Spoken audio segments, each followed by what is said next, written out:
Hello students, welcome to scoreboard. यहाँ पर हम आपके लिए लेकर आए हैं क्लास 10th की टॉप रिपीटेड क्वेश्चंस। ऐसे क्वेश्चंस जो हर साल बोर्ड एग्जाम में किसी न किसी फॉर्म में पूछे ही जाते हैं।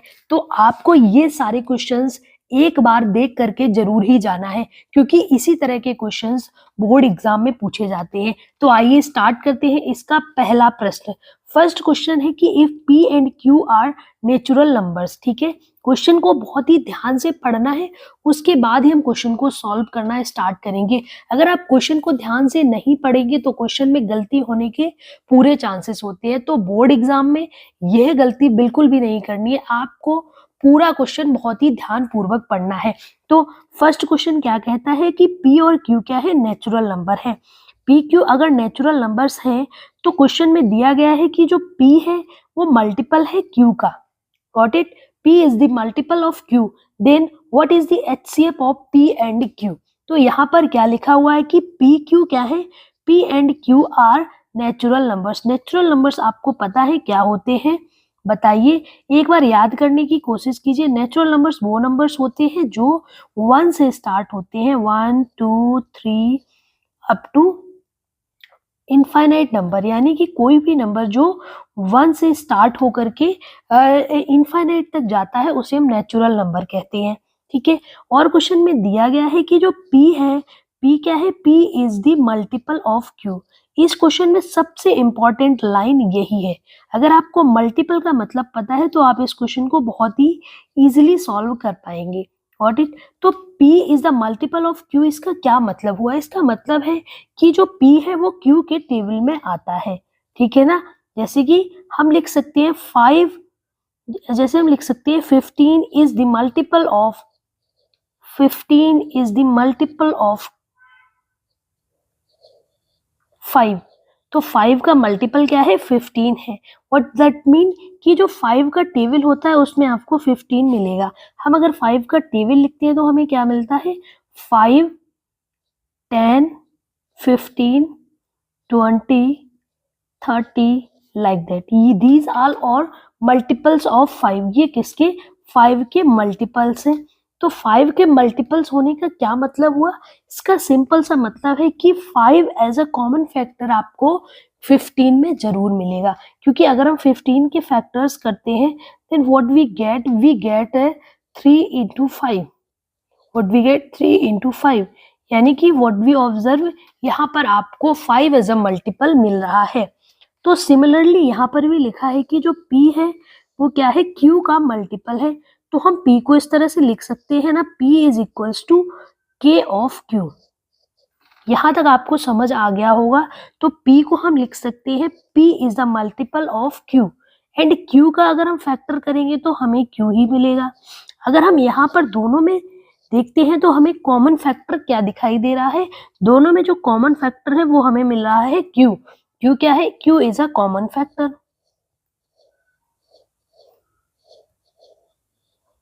तो HCF क्या होता है? HCF is also a highest common factor.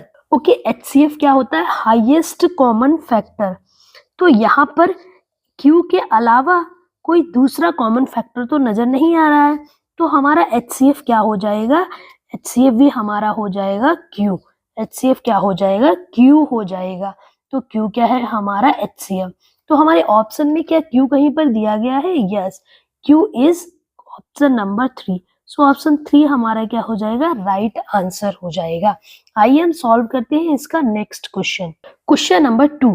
Question number 2 कहता है the ratio of LCM and HCF of least composite number and least prime number is.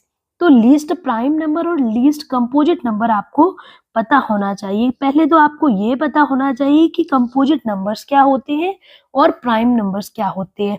हम मान के चलते हैं कि आपने फर्स्ट चैप्टर को पूरे ध्यान से पढ़ा है, तो आपको कंपोजिट और प्राइम नंबर्स पता है। फिर भी हम एक रिवीजन करते हैं। कंपोजिट नंबर्स ऐसे नंबर्स होते हैं जिसके 2 से ज्यादा फैक्टर्स होते हैं। जैसे कि if we write as a 15, तो 15 के अगर हम फैक्टर्स देखते हैं तो क्या होते हैं? 1 3 5 एंड 15। तो ये जो नंबर है ये 2 मतलब 15 1 और 15 के अलावा भी किसी से डिवाइड हो रहा है, वो कौन कौन से नंबर है? 1 3 5 एंड 15। सो 15 क्या हो जाएगा? एक कंपोजिट नंबर हो जाएगा। और प्राइम नंबर्स क्या होते हैं? प्राइम नंबर्स ऐसे नंबर्स होते हैं जिनका वन और स्वयं जो नंबर होता है उसके अलावा कोई भी फैक्टर्स नहीं हो सकते हैं, यानी कि वो किसी और से डिवाइड नहीं होता है।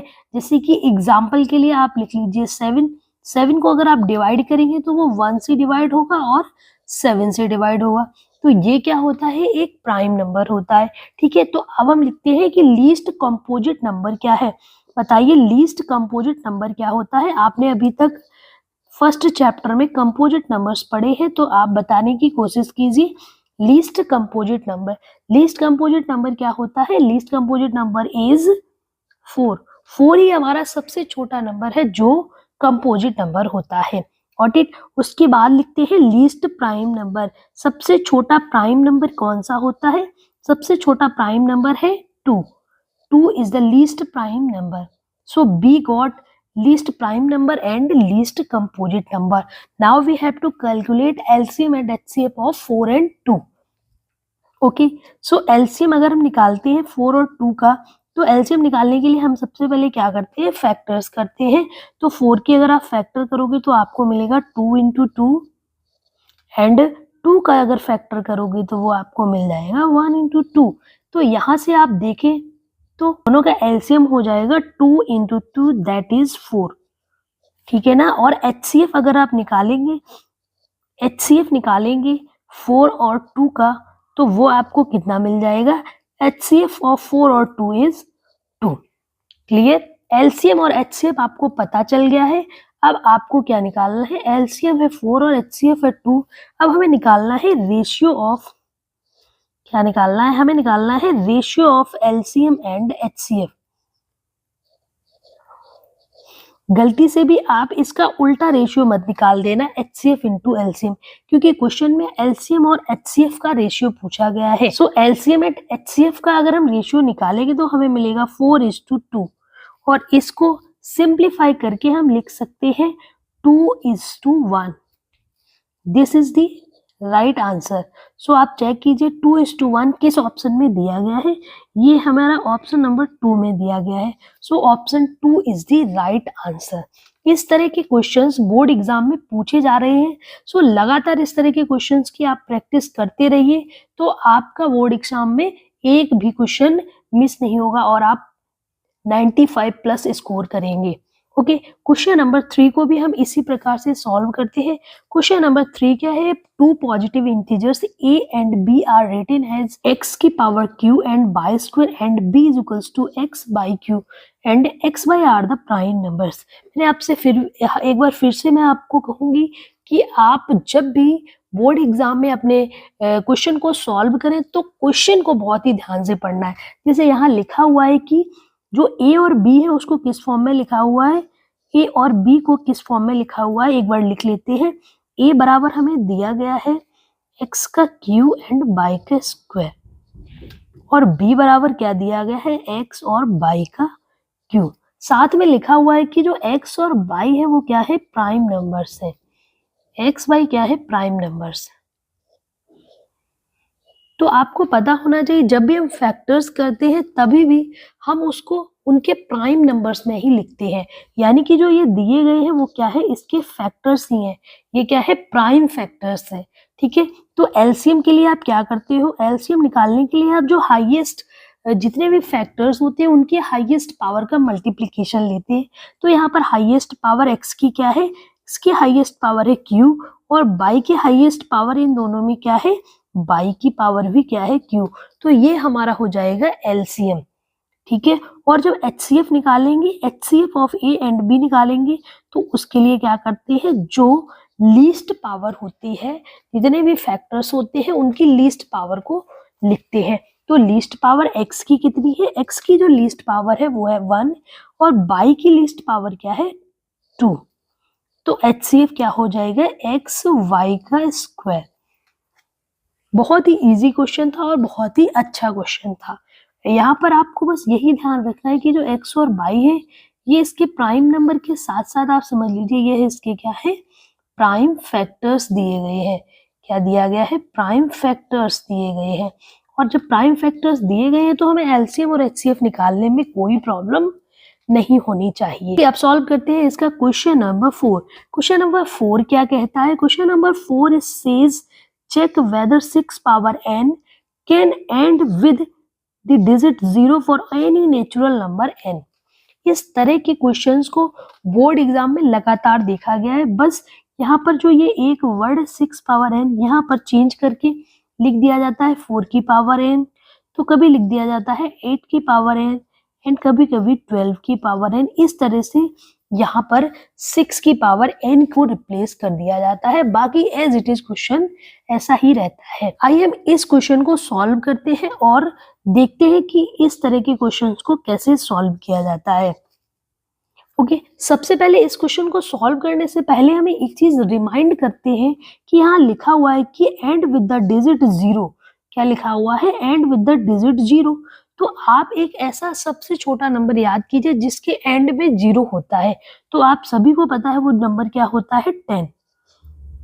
ठीक है, अगर हम इस 10 के फैक्टर्स करते हैं और ऑब्जर्व करते हैं तो हमें क्या दिखाई देता है, इसके फैक्टर में 2 एंड 5 मिलता है। इसके बाद दूसरा नंबर आप याद कीजिए जो जिसके एंड में 0 होता है, दैट इज 20। हम 20 के भी प्राइम फैक्टर्स करते हैं तो हमें मिलता है 2 इंटू 2 इंटू 5। एक नंबर और ले लीजिए जैसे कि 30। 30 के प्राइम फैक्टर्स करेंगे तो हमें मिलेगा 2 इंटू 3 इंटू 5। बस अभी हम देखते हैं कि इसमें आपको कुछ सिमिलरिटीज दिख रही है।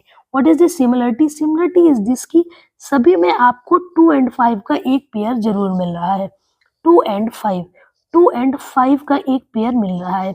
यानी कि यहाँ से हम कंक्लूड कर सकते हैं कि कोई भी नंबर जिसका एंड में 0 होगा should be divisible by 2 and 5, और यू कैन से कि should be contains the factor of 2 and 5। A number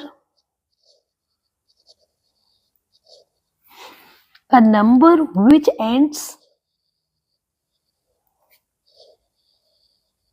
ends with 0 should be divisible by 2 and 5, or you can say contains the factor of 2 and 5. Now we are going to check 6 power n contains the factor 2 and 5 or not। अभी हम check करते हैं कि जो 6 की power n है उसमें 2 और 5 फैक्टर्स हैं या नहीं है। ओके, 6 की पावर n, बिकॉज n क्या है, n क्या है, एक नेचुरल नंबर है। तो हम नेचुरल नंबर, जो भी नेचुरल नंबर्स होते हैं वो n की जगह हम रिप्लेस कर सकते हैं। ठीक है, तो सबसे पहले 6 की पावर 1 लिखते हैं तो हमें मिलेगा 6, जिसके फैक्टर होते हैं 2 इंटू 3। यहाँ पर 2 एंड 5 नहीं है, 2 एंड 5 इज नॉट प्रेजेंट। दूसरा करते हैं 6 की पावर 2। 6 की पावर 2 करेंगे तो हमें मिलेगा 6 इंटू 6। तो इसके फैक्टर करने पर हमें मिलेगा 2 इंटू 2 इंटू 3 इंटू 3। क्या हो जाएगा, 2 की पावर 2 मिल जाएगा और 3 की पावर 3। यहाँ पर भी 5 आपको नहीं मिल रहा है, 5 एक फैक्टर आपको नहीं दिखाई दे रहा है। ओके, 6 की पावर 3 कैलकुलेट करेंगे तो मिलेगा 2 की पावर 3 इंटू 3 की पावर 3। यहाँ पर भी आपको 5 एज अ फैक्टर नहीं मिल रहा है। ठीक है, तो 6 की पावर n जब आप कैलकुलेट करेंगे तो वो भी आपको मिलेगा 2 की पावर n इंटू 3 की पावर n। सो यहाँ से आपने क्या कंक्लूड किया है, यहाँ से आप क्या कंक्लूड कर रहे हैं, यहाँ से आपको कंक्लूजन एक मिल रहा है। वो क्या है कि जो 6 की पावर n है वो can not and with the digit 0 because 5 is not present. ठीक है, since 5 is a factor not present in 6 power n, hence 6 power n cannot end with digit 0। This is our solution of this question. I think this is very interesting question और आपको इस तरह के questions की एक दो बार practice जरूर करनी चाहिए। इस वीडियो को आप एक बार देखिए, अगर नहीं समझ में आता है तो एक बार फिर से देखिए। बहुत ही अच्छे क्वेश्चंस हैं और मैंने बहुत ही कॉम्पैक्ट तरीके से समझाया है। आइए क्वेश्चन नंबर 5 को सॉल्व करते हैं। क्वेश्चन नंबर 5 क्या कहता है कि the LCM of two prime numbers p and q is 221। LCM दिया गया है दो नंबर का जो कि क्या है 221। Then what is the value of 3p minus q। ठीक है, क्वेश्चन को बहुत ही ध्यान से पढ़ना है। ठीक है, what is your motto, question को बहुत ही ध्यान से पढ़ना है, उसके बाद ही सॉल्व करना है। Okay, solve.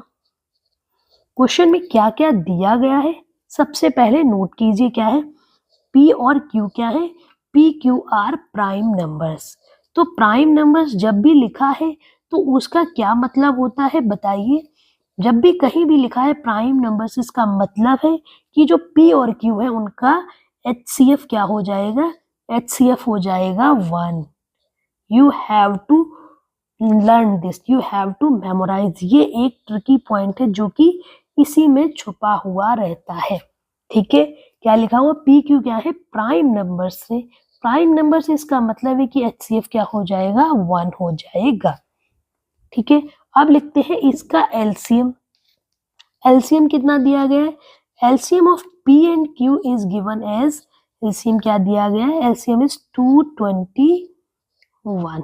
ठीक है, और भी एक और बहुत ही इंपॉर्टेंट चीज दी गई है कि जो P है वो क्या है, बड़ा है Q से।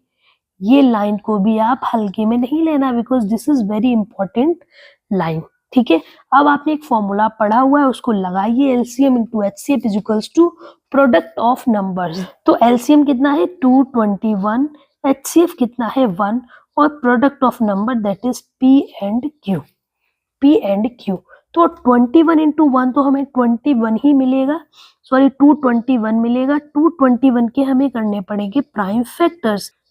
चेक विथ 13 से करेंगे तो it is divided as by 17 और 17 टाइम्स करेंगे तो हमें मिल जाएगा 1। तो यहाँ क्या लिख सकते हैं, 13 इंटू 17 बराबर पी क्यू। अब हमें सबसे इंपॉर्टेंट पार्ट है कि अब हम कैसे डिसाइड करेंगे कि पी क्यू क्या है और क्यू क्या है। पी और क्यू डिसाइड करने के लिए यहाँ पर मैंने अभी बताया था कि ये लाइन बहुत ही इंपॉर्टेंट है। दिस यहाँ लिखा है पी है बड़ा और क्यू है छोटा, तो इसमें बड़ा नंबर क्या है, बड़ा है पी, तो पी कितना हो जाएगा 17 और छोटा क्या है दैट इज 13, तो क्यू बराबर हो जाएगा 13। अब क्वेश्चन में क्या पूछा गया है पुट कीजिए और आपका आंसर आ जाएगा। Now we have to calculate 3p minus q। तो 3 इंटू पी कितना है, p इज 17 माइनस 13। 17 3 जा कितना होता है, 17 3 जा 51 माइनस 13, तो हमारा आंसर आ जाएगा 38। ये है हमारा एक राइट आंसर और इस तरह के क्वेश्चंस की भी आपको प्रैक्टिस जरूर करके जानी चाहिए। अब हम करते हैं क्वेश्चन नंबर 6। क्वेश्चन नंबर 6 क्या है, if HCF of 65 and 117 is expressible in the form of 65 and minus 117 then find the value of n। Question को बहुत ही ध्यान से पढ़ना है। क्या बताया था हमने, क्वेश्चन को अच्छे से पढ़िए और सॉल्व कीजिए। तो क्वेश्चन में दिया गया है कि जो HCF है 65 और 117 का, उसको हम लिख सकते हैं 65 एंड माइनस 117। ठीक है, क्या है HCF ऑफ, क्वेश्चन में जो दिया गया है उसको सबसे पहले नोट डाउन करते हैं। क्या दिया गया, HCF of 65 and 117 is written as 65 and minus 117। ये हमारी फर्स्ट इक्वेशन रहेगी। तो अब हम कैलकुलेट करेंगे HCF of this and this. HCF निकालना है 65 और 117 का। कैसे निकालेंगे, 65 के प्राइम फैक्टर्स कीजिए और 117 के प्राइम फैक्टर्स कीजिए। तो 65 के प्राइम फैक्टर करोगे तो आपको मिलेगा 5 इंटू 13 और 117 के प्राइम फैक्टर्स करोगे तो आपको मिलेगा 3 इंटू 3 इंटू 13। ठीक है, HCF क्या होता है? HCF निकालिए, दोनों में जो भी सबसे कॉमन है उसकी लीस्ट पावर को निकालना है। HCF is the highest common factor. HCF of 65 and 117 जब हमने निकाला तो हमें कितना मिल गया? 13। कितना है? 13। ये हमारी हो जाएगी सेकेंड इक्वेशन। अब हम 1 और 2 को क्या कर देंगे? कंपेयर कर देंगे। 1 एंड 2 को कंपेयर करेंगे तो हमें मिलेगा 65 एंड माइनस 117 इक्वल्स टू 13। ठीक है, तो 65 एन और ये जो 117 नेगेटिव का है, जब इक्वल्स टू के उधर जाएगा तो हो जाएगा कितना? प्लस का 117 और आपको मिल जाएगा 130। एन बराबर क्या हो जाएगा? N is equals to 130। इसको डिवाइड कर दीजिए आप 65 से, तो 65 टू जा कितना होता है? 65 टू जा 130। So what we get? We get the value of n. N की वैल्यू आपको कितनी मिल गई है? एन की वैल्यू आपको मिल गई है 2। तो हमारा राइट आंसर क्या हो जाएगा? 2। ठीक है, ये बहुत ही अच्छा क्वेश्चन है और आप इस तरह के क्वेश्चंस की प्रैक्टिस करना बिल्कुल भी ना भूलें।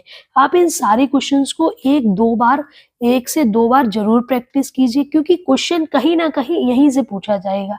क्योंकि मैंने बहुत ही एनालिसिस के बाद ये 10 क्वेश्चंस आपके लिए निकाले हैं, जो कि बोर्ड एग्जाम में आने के पूरी की पूरी इनकी संभावना है। क्वेश्चन 7 क्या कहता है?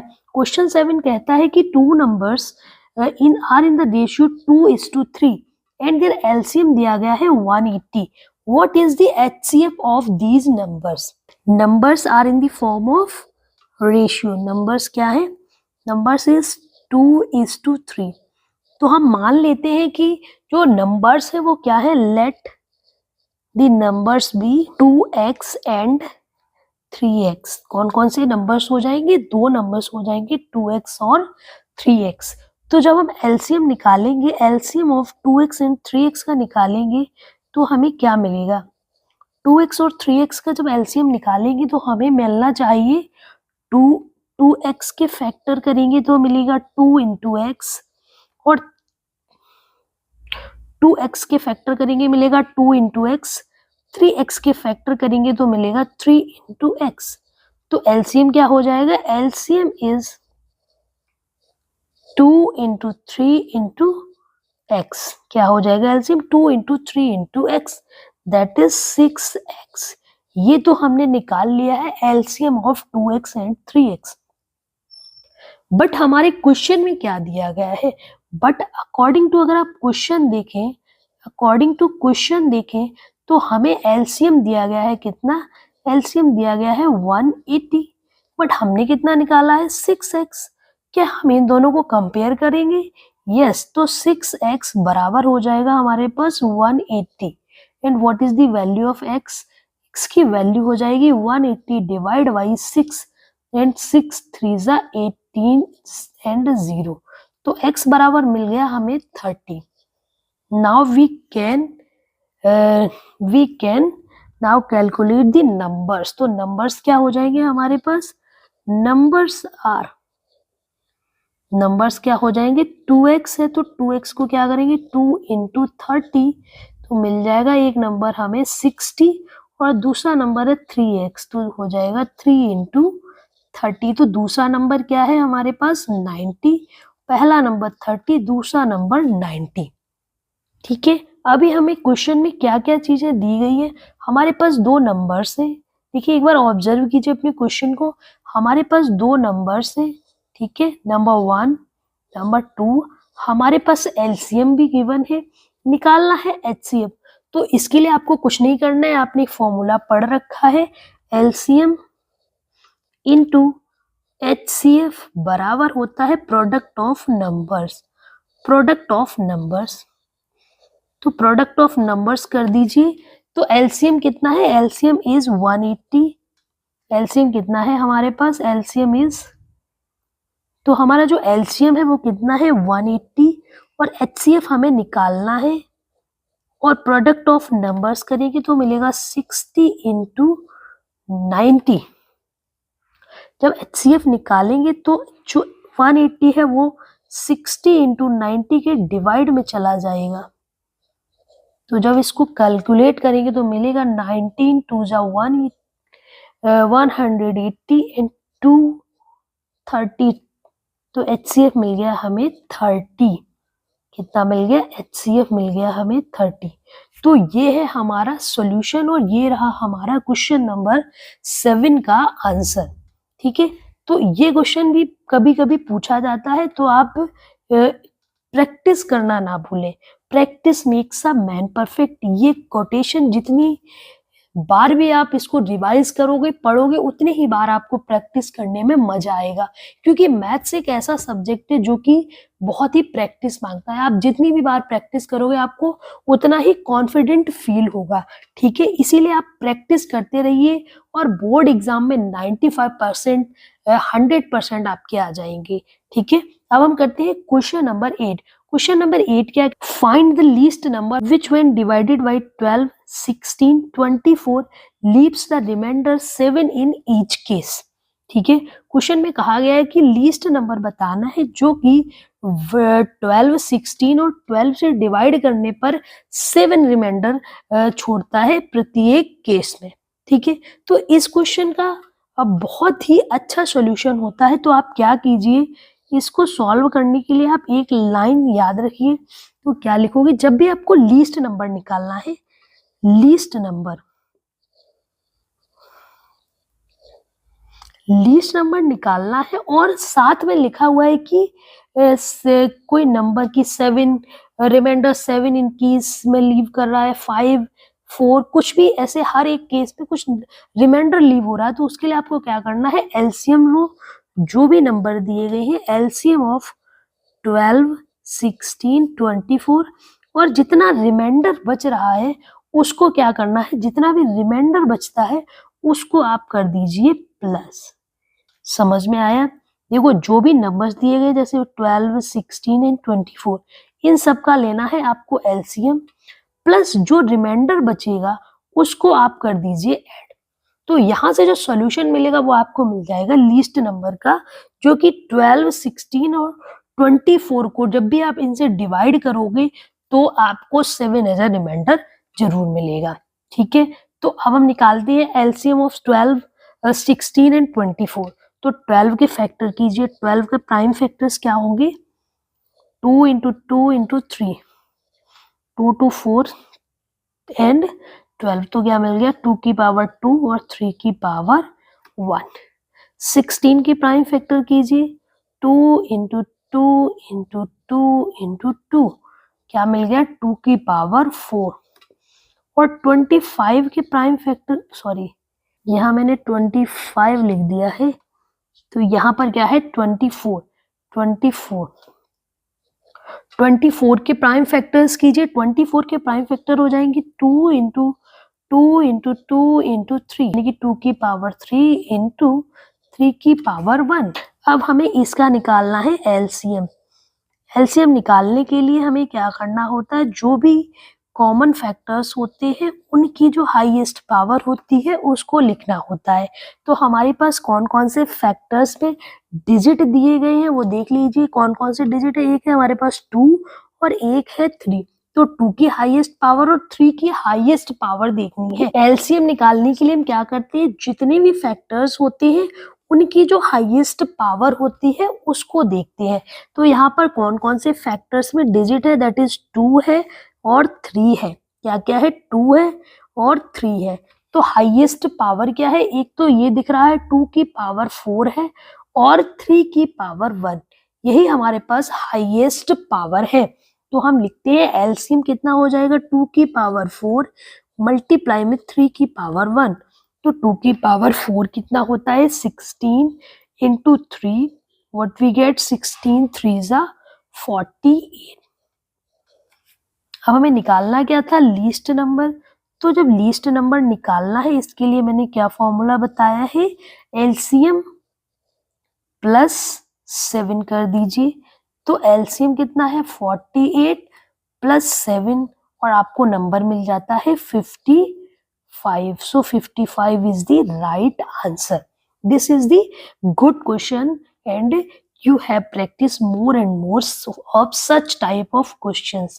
अगर आपको इस तरह के क्वेश्चंस कहीं भी दिखते हैं तो आप उन्हें जरूर प्रैक्टिस की। तो अब हम करते हैं इस चैप्टर के सबसे इंपॉर्टेंट क्वेश्चन को, जो कि हर साल एग्जाम में पूछा ही जाता है।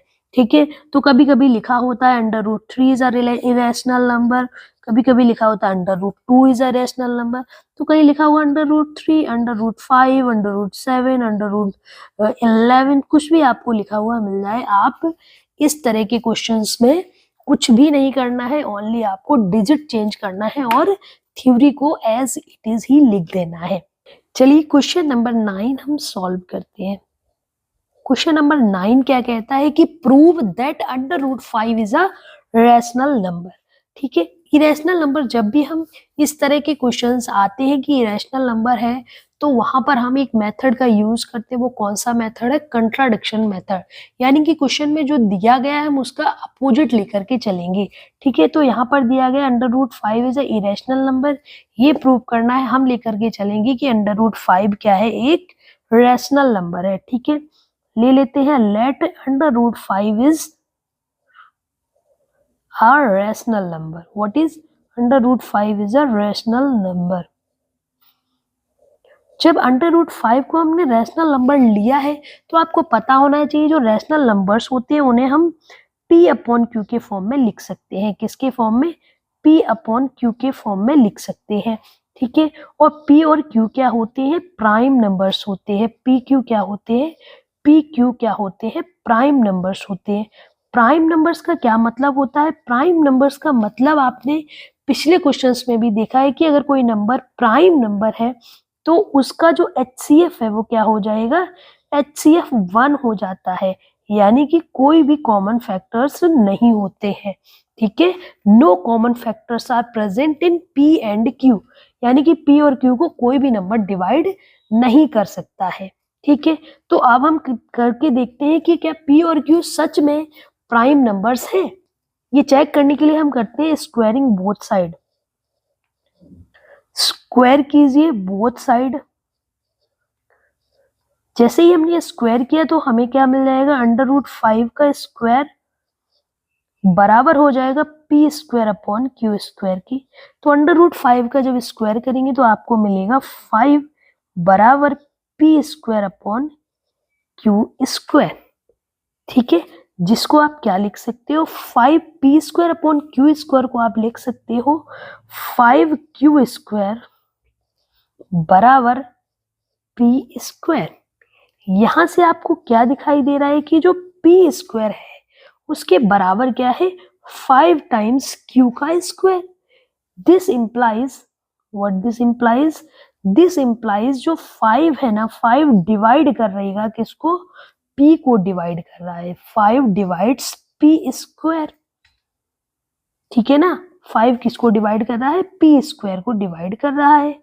और आपने एक थ्योरम पढ़ी थी कि अगर कोई भी नंबर किसी के स्क्वायर को डिवाइड करता है तो वही सेम नंबर उसको भी डिवाइड करेगा। जैसे कि 5 डिवाइड करेगा किसको? 5 ऑल्सो डिवाइड्स P। ठीक है ना, 5 ऑल्सो डिवाइड्स P। ये हो गया इसका मीनिंग। क्या हुआ इसका मीन्स? कि 5 डिवाइड्स P², दैट मीन्स कि 5 डिवाइड करेगा P को। और जब 5 P को डिवाइड करेगा तो हम P बराबर हम लिख सकते हैं 5 इंटू कोई भी एक नंबर जो कि हमने मान लिया है C है। ठीक है, क्या हो जाएगा? 5 हो जाएगा। ये है हमारी इक्वेशन 1 और ये है हमारी इक्वेशन 2। अब हम क्या करते हैं, जो हमारी इक्वेशन 1 है उसमें P की वैल्यू को पुट करते हैं। इक्वेशन 1 में क्या करेंगे? P की वैल्यू को पुट करेंगे। ठीक है, तो क्या करते हैं इक्वेशन 1 में जैसे ही from 1 and 2 what we get, from 1 and 2 what we get, that is P² यानी कि 5 of C² बराबर हमें मिल गया 5 of Q का स्क्वायर। 5C² करेंगे तो मिलेगा 25C² बराबर 5 of Q²। तो ये कटेगा तो यहाँ आ जाएगा 5C² बराबर हो गया है Q² के।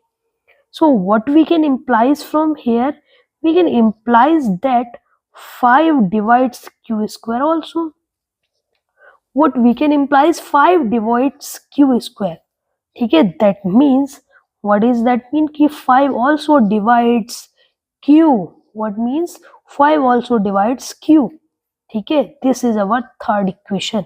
ठीक है, from 1 2nd and 3 what we can see कि जो 5 है ना नंबर, जो नंबर 5 है, आप यहाँ देखिए जो 5 है वो q को डिवाइड कर रहा है और ये जो 5 है वो p को भी डिवाइड कर रहा है. बट हमने क्या माना था कि जो p और q है, जो p और q है वो क्या है, वो ऐसे नंबर्स हैं, वो ऐसे नंबर्स हैं जो प्राइम नंबर्स हैं और प्राइम नंबर्स जिनका HCF 1 होता है, जिनका किसी भी नंबर से डिविजिबिलिटी नहीं होगी, यानी कि वो किसी नंबर से डिवाइड नहीं होगी. But what we can see that p is divided by 5, q is also divided by 5. So what is the wrong in this question? I think we are taking as a wrong assumption. हमने शायद कुछ गलत assumption ले लिया है. तो हमें बस वही लिखना है कि हमने जो पहले लिया है कि √5 एक रैशनल नंबर है, ये क्या है, गलत है. और √5 क्या होना चाहिए, इरेशनल होना चाहिए. बस इसको हमें क्या लिखना है, यहाँ पर वर्ड्स के फॉर्म में लिख देना है.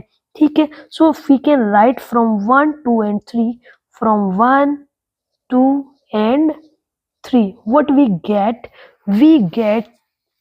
5. 5 is a common factor of p and q.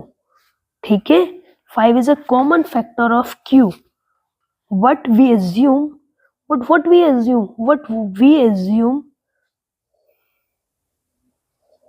p q are prime numbers, p and q are prime numbers. Hence our assumption is wrong. Our assumption is wrong. So what was the right line? The right thing is √5 is a rational नहीं, √5 is a irrational number. √5 is a irrational number. This is the proof of this question. और ये question तो हर साल पूछा ही जाता है. तो आपको इस क्वेश्चन की जितने भी क्वेश्चन जैसे √5, √2, √3, √7 इनकी एक एक बार प्रैक्टिस कर लीजिए तो आपके 4 या 3 मार्क्स 100% श्योर हो जाएंगे, क्योंकि ये क्वेश्चन तो आता ही आता है. This is very very very important question. This is very very important question. और इसी से सिमिलर एक क्वेश्चन पूछा जाता है जिसमें से थोड़ा सा चेंज होता है, इससे थोड़ा सा इजी है. बट अगर आपको यह क्वेश्चन समझ आया है तभी आप उस क्वेश्चन को कर पाएंगे. तो कभी कभी इस तरह का क्वेश्चन भी पूछा जाता है, जैसे कि क्वेश्चन नंबर 10 में दिया गया है. क्या दिया गया, prove that 5 minus 2√3 is an irrational number. It is given that √3 is a irrational number. हमें क्या प्रूव करना है, हमको प्रूव करना है 5 minus 2√3 is a irrational number. ठीक है, और गिवन में क्या है कि √3 एक इरेशनल नंबर है.